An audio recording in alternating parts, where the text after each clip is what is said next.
Hey YouTube, y'all think this is the only September wrap-up that you've seen that has a Christmas tree in the background? But yeah, so September wrap-up coming to you mid to late November. Y'all heard it before, but this was because work kind of put a hamper on my filming schedule, and that's kind of the best reason I have for you. You'll have to forgive me, but hopefully you appreciate these coming out late versus coming out never. Never. It's a tough day. I've already filmed this 3 times. I did it twice outside. One time a tree pruning company pulled up and they were pruning trees above the power line. Second time I filmed it, went well. Put the SD card in the computer and terrible wind just washed me out. So September actually, filming aside, was a good reading month for me. I ended up putting down 3 paperbacks and 2 books on audiobooks. We had a good mix and a good diversity, a little bit on aging, a few science-related books, I think a book or 2 on politics, and a book on math and football. So without further ado and too much more prologue, let's jump into it. The first book up we have is Successful Aging by Daniel J. Levitin. And this book is one that surprised me. I do a lot of research and, just reading on forums about longevity and aging, and this is not one that I heard come up often. And what was even more surprising is I got it through my library, through the Overdrive app. And traditionally when I search for the keywords like aging in Overdrive, it's a much different breed of book. There's How to Get Rid of Lower Back Pain, or The Longevity Diet by that one actress or whatever. And there's like How to Deal with a Family Member with Alzheimer's, and like this other kind of breed of like longevity book that isn't like science-based, or at least doesn't do me any good right now. Which when I stumbled upon this in their like new added section, I was kind of skeptical at first, and I ended up downloading it, checking it out on Goodreads, and it actually had a ton of reviews, was like on the bestsellers list, and I was very surprised. So in this book, Daniel J. Levitin, which let me look up what he's known for again. So he actually ran the Laboratory for Musical Perception, Cognition, and Expertise at McGill University. So this guy actually is a scientist, or at least is around many people that are, which gives him a lot of credit in this field. Now, how this book is actually laid out is it kind of takes you on a journey through the body, kind of similar to Bill Bryson's The Body.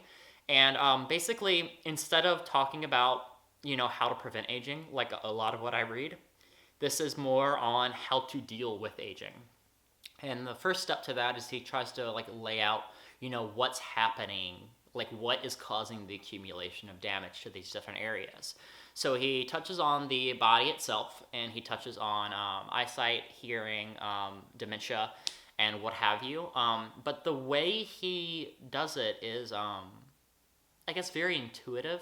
It all just kind of makes sense to like a lay reader. If you haven't done research in like longevity and anti-aging, it's perfectly warm to newcomers.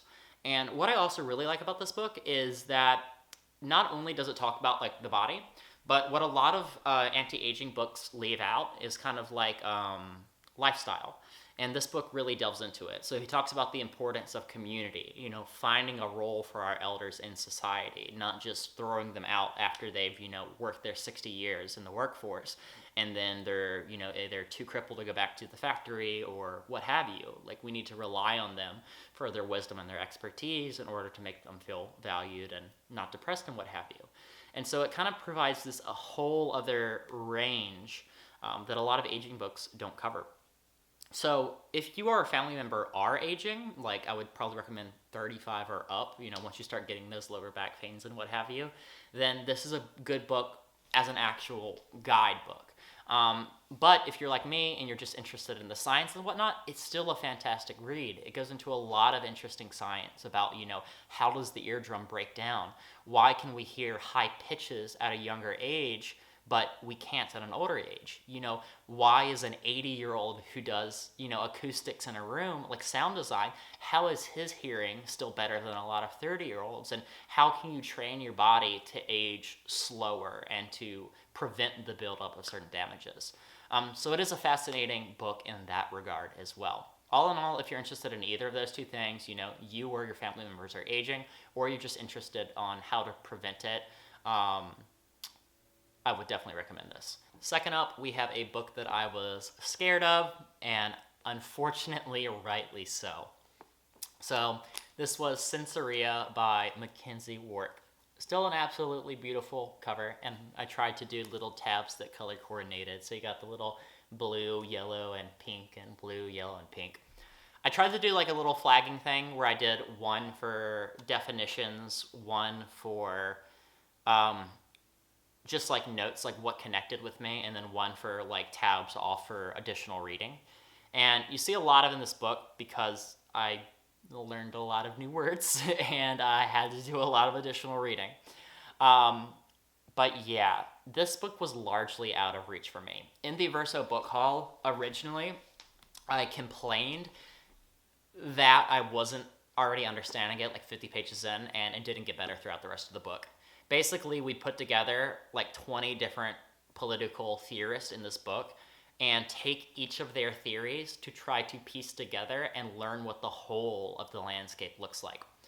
And if you don't know these 20 thinkers already, this isn't a good first exposure for them. However, apart from that, I can't speak any more to the quality of the book just because I don't think it's fair to the book and the author, because I'm not the target demographic on it. However, if you are more versed in politics, this is probably going to be an excellent read, just from the amount of sources, and it appears that there's good connections being drawn between the different topics, but largely, it's out of my reach. Third up, Mind and Matter by John Urschel. So John Urschel this is a memoir by him. And basically, it's subtitled A Life in Math and Football, and it's very straightforward. It's about how John, from a young age, was interested in puzzle solving and math, and he ended up getting to advanced placements within that. But at the same time, he discovered a love for football in high school. And he ends up progressing to the upper echelons of both fields, becoming a professor in math and becoming a NFL player for the Baltimore Ravens, I believe. And it's a very interesting memoir about that, how he balances these two things. But what I do wish this did more of was connect the two topics. It almost feels like it's two books that are written side by side and two different stories that you get one piece of each story as you go along the timeline. It doesn't actually feel like one holistic book. And the reason I say that is because it'll talk about his love for pattern solving in his youth. And then he'll talk about how he loves the aggression of football, but he didn't find any pattern solving in football. And then he gets to, college, and he talks about his love of the three-body problem and building research papers. And then it talks about football culture and, high school and what it takes to, make it to the next level, whether that's going from high school to college or college to professional play. And then he'll get to where he's becoming a professor, and then what it takes to do that, and then, what it takes to, survive in the NFL, how hard you have to push your body, and the risk of CTE. And I will say his one experience with getting a concussion and tying that back to math, and how it impeded his I believe he was working on a large paper at the time. That was kind of the only connection. But he ends up getting better from the concussion and just forgetting about it. So it was really strange in that aspect. All that being said, it was still a fun read, even though it didn't make a lot of connections that I wish were there. And if you're interested in the man, John Urschel, or the Ravens, or even just math, it's pretty interesting. It doesn't delve into a lot of straight mathematics or explanations, which, for just a sports reader, that's good. But it also doesn't dive too much into football, which I guess if you're reading it for the math, that's good. All in all, it's probably a 3 out of 5 for me. Next up, we have a recommendation that came to me because I talked about this book earlier. And what I mean by that is John David and Steve Donahue both commented on the video where I talked about the Verso book haul and told me that was not a good place to start. And they were very correct. The recommendations that I believe John in particular made We'll start with somebody on the left that's a little bit more accessible, which would be like a Naomi Klein or a Noam Chomsky. And I heeded that advice, and I ended up with No Is Not Enough by Naomi Klein. So if you're not already familiar, Naomi Klein is a leftist, would I call her a thinker? Journalist and activist, I think, would be more appropriate. Basically, she's responding to a lot of the problems with leftist thought, I believe would be the best way to describe that. Again, not well versed on politics yet. But she's a Canadian journalist, I believe, and she's responsible for co-writing the LEAP manifesto, and as well as she took part in the Green New Deal, I believe, to give you a little bit of where she's coming from on this.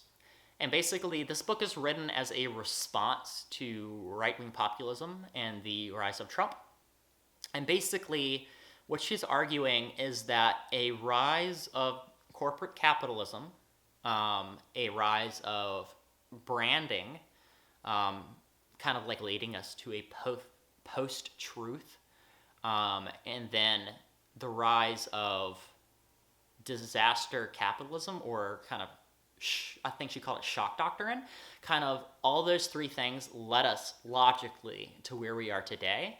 And her main point in drawing all of that together to explain where we are is her attempt to show us where we need to go. And her whole argument behind this book is saying no to capitalism, saying no to right-wing populism, saying no to these various things doesn't do anything unless you're offering a better alternative. And this book tries to lay out that better alternative. Instead of disaster capitalism, what do we need to do? How do we get past mega branding? And that's kind of what this book is about. I will draw on one thing that I thought was super interesting, which was Donald Trump's inherent kind of conflict of interest.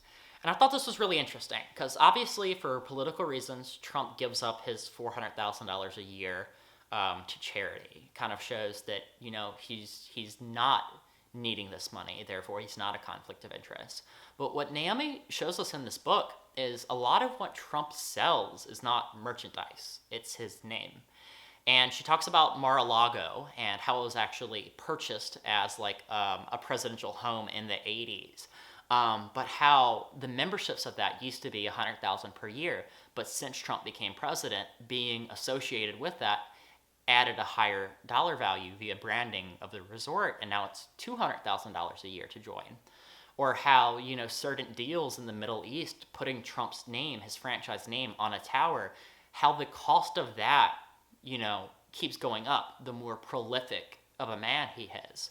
And I thought that was just absolutely fascinating. I haven't thought of the branding aspect of the presidency that way. And it kind of makes like perfectly logical sense. And really, to not have a conflict of interest on that, you would have to have such a moral high ground to, say, no, Mar-a-Lago, even though we have higher demand, is going to need to stay at $100,000. Or even though I still have these franchises for branding, I'm going to fix this price as it was in 2015 for the next 4 years. And even if that's the case, if those companies are publicly traded and the board of executives is, eyeing you down, you can't do that. So I thought that was an absolutely just kind of fascinating, thought experiment. Or I guess it's not an experiment, it's just how it is. But I thought that was a super interesting point. And I believe John David also told me to read No Logo by Naomi Klein, which is, I think, a 500-page kind of expose about this very topic and mega brand capitalism. So that was just absolutely fascinating. All in all, if you are looking to just kind of explore, I guess I would call it generic leftist thought. It's not communism, it's not socialism, it's not whatever. It's just kind of anti-right, I guess. Maybe democratic socialism. I'm not sure. Don't quote me on that. But if you're looking to kind of explore some not right thought, then it's a good place to start for sure.